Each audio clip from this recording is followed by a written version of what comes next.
ശ്യാമ, ഈ അറസ്റ്റ് ഉടൻ വേണ്ട എന്നൊരു നിർദ്ദേശം നൽകിയിട്ടുണ്ടല്ലോ. അത് എന്ത് കാര്യം കൊണ്ടാണ്? ഈ നടന്മാർ ഹൈക്കോടതിയെ സമീപിച്ചതുകൊണ്ടാണോ, അതോ മറ്റേതെങ്കിലും കാര്യത്തിൽ തെളിവ് ശേഖരണം ഉൾപ്പെടെ ഒന്ന് കഴിയട്ടെ എന്നൊരു ജാഗ്രതയാണോ? നിലവിൽ ഔദ്യോഗികമായി തന്നെ പ്രത്യേക അന്വേഷണ സംഘത്തെ സർക്കാർ അറിയിച്ചിരിക്കുന്നത് അത് മുതിർന്ന IPS ഉദ്യോഗസ്ഥർ വഴി തന്നെയാണ് അറിയിച്ചിരിക്കുന്നത്. ഉടൻ അറസ്റ്റിലേക്ക് പോകേണ്ട എന്നുള്ളതാണ്. ഇതിൽ പല നടന്മാരും ഹൈക്കോടതിയിൽ മുൻകൂർ ജാമ്യാപേക്ഷയുമായി എത്തിയിട്ടുണ്ട്.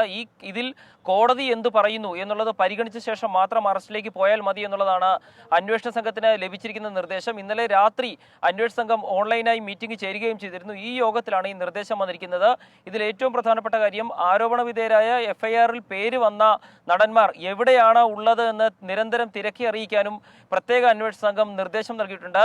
അത് FIR രജിസ്റ്റർ ചെയ്ത സ്റ്റേഷനുകളിലാണ് ഈ നിർദ്ദേശം നൽകിയിരിക്കുന്നത്. ഏതായാലും ഉടൻ അറസ്റ്റിലേക്ക് പോകേണ്ട, ഹൈക്കോടതി ഈ കേസിൽ മുൻകൂർ ജാമ്യാപേക്ഷയിൽ എന്തു പറയും എന്നുള്ളത് അറിഞ്ഞ ശേഷം മാത്രം മതി തുടർ നടപടികൾ എന്നുള്ളതാണ് പ്രത്യേക അന്വേഷണ സംഘത്തിന് ലഭിച്ചിരിക്കുന്ന നിർദ്ദേശം. ഈ നിർദ്ദേശം ബന്ധപ്പെട്ട FIR രജിസ്റ്റർ ചെയ്ത ലോക്കൽ സ്റ്റേഷനുകളിലേക്കും കൈമാറ്റം ചെയ്യപ്പെട്ടിട്ടുണ്ട്.